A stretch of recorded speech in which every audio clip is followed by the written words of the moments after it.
Welcome to another episode of Parenting Teens Advice Redefined for Today's World. And this is the WTF series, Welcome to Friday, or What the Fuck, which is the theme for me this week.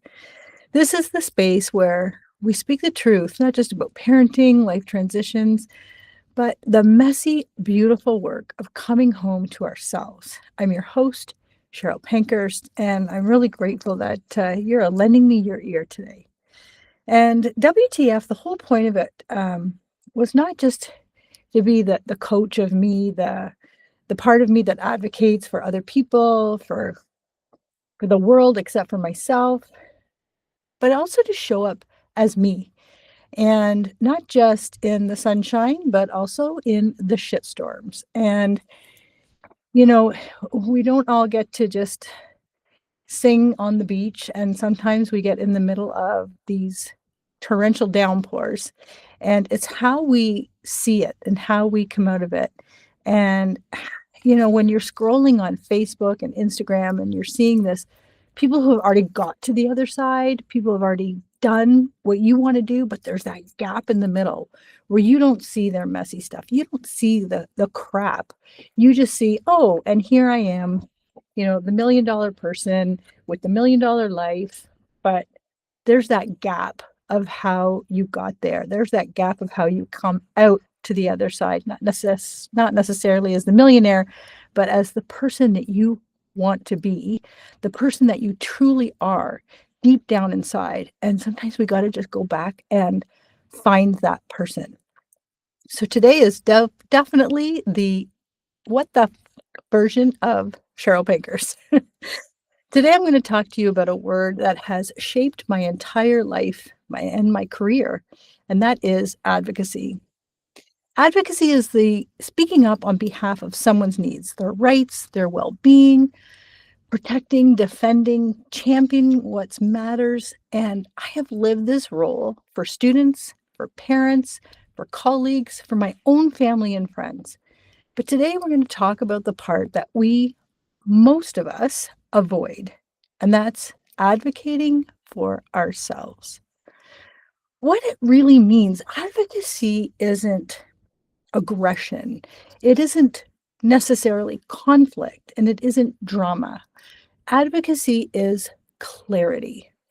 Advocacy is truth spoken out loud. It is the willingness to stand between someone's harmful behavior, intentional or not, and your own well-being.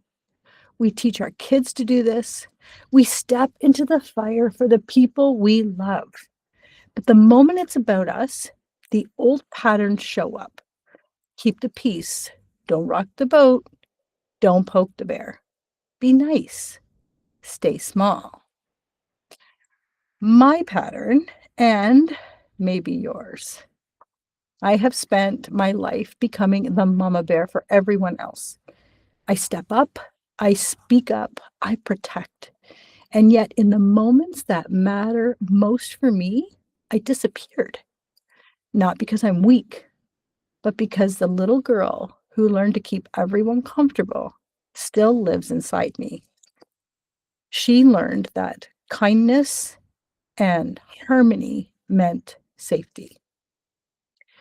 So, when this recent transaction in my life became very heavy, when the treatment I was receiving felt unfair, it felt unkind, and lasted way too long, and I kept doing what I'd always done.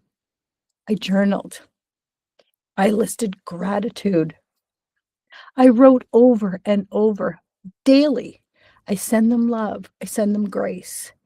Even on the days when my heart was breaking, I would list all the beautiful memories we had, everything I was grateful for. And grateful is beautiful. Grace is powerful. But there comes a moment when continuing to send love almost feels like abandoning yourself,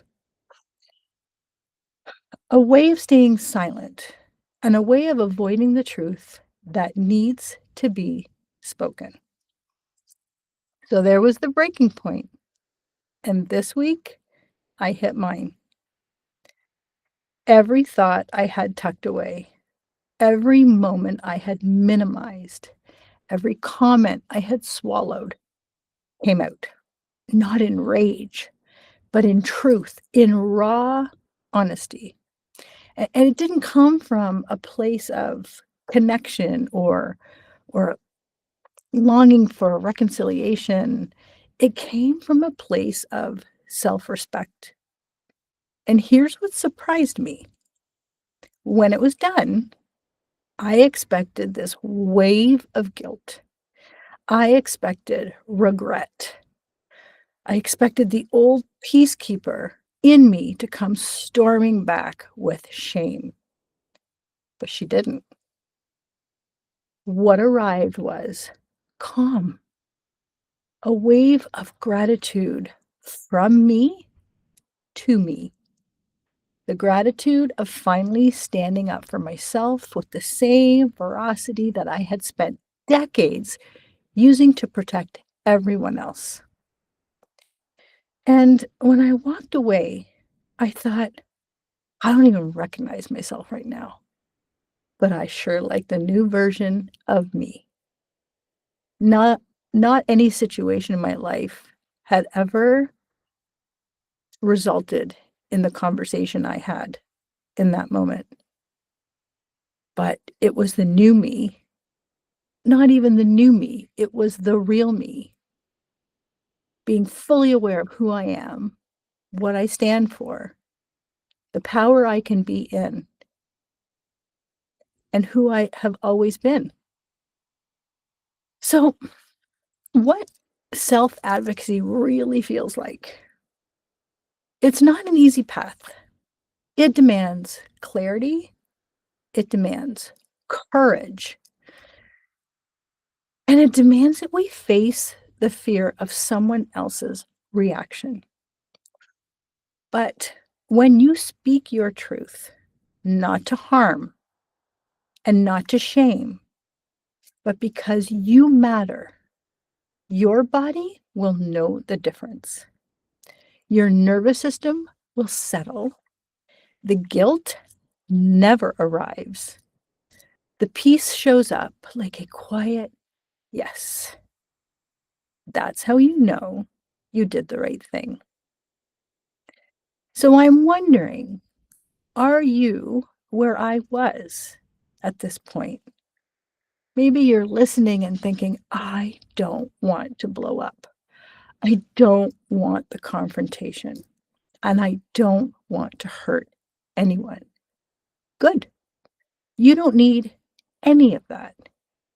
Self advocacy doesn't have to be explosive, it can be a single sentence, one boundary, a truth said softly but very clearly. I won't participate in this dynamic anymore. This doesn't feel respectful to me. I need this to change. This is not okay. The courage is not in the volume. The courage is in the honesty. And when you walk away from that conversation with a feeling of calm, even if the situation isn't resolved, even if the other person doesn't like it, the calm is your compass. The calm says you stood with yourself. You didn't abandon yourself again. You acted in alignment with who you are becoming. And I promise this pride comes not the ego kind, the grounded, steady, quiet pride of I finally acted like someone I value. I finally stood up for me in the same way I stood up for my family, my friends, my colleagues, even strangers that you fight for, social justice that you fight for, all of those things that you advocate for. You finally became the one you advocated for.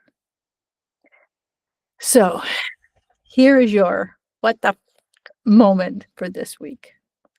love yourself enough to use your voice.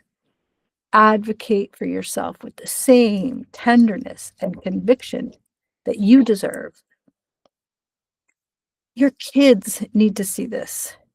Your soul requires it. I want to thank you for being here with me today. And if this message landed, share it with someone who needs a reminder that courage isn't loud, it's honest. And as I continue to bring WTF to you, it will be with this authenticity and vulnerability of who I am, what I'm going through, and how I'm coming out the other side.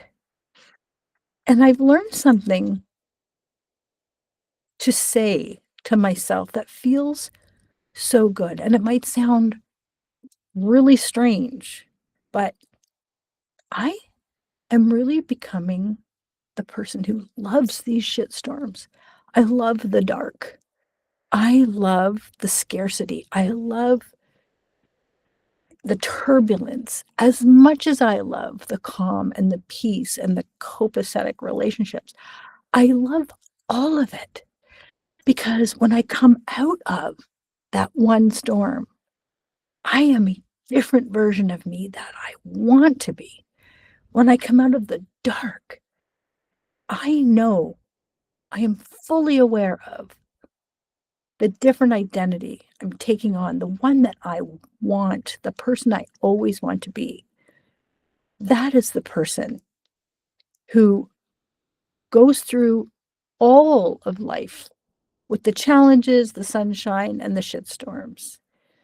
So when you're in the middle of it, like just in the middle of it, can you just close your eyes, put your hand on your heart, say, I love this storm. I love this dark. I love it. I love it all because when I come out of it, I am going to be another version of me.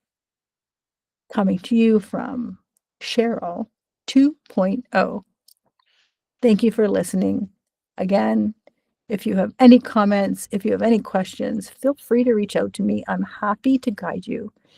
If you are at the beginning of this journey and need a little help getting through it, I'm here for you. You're not alone. And I will see you next time on WTF. Welcome to Friday, or what the? Have a beautiful day.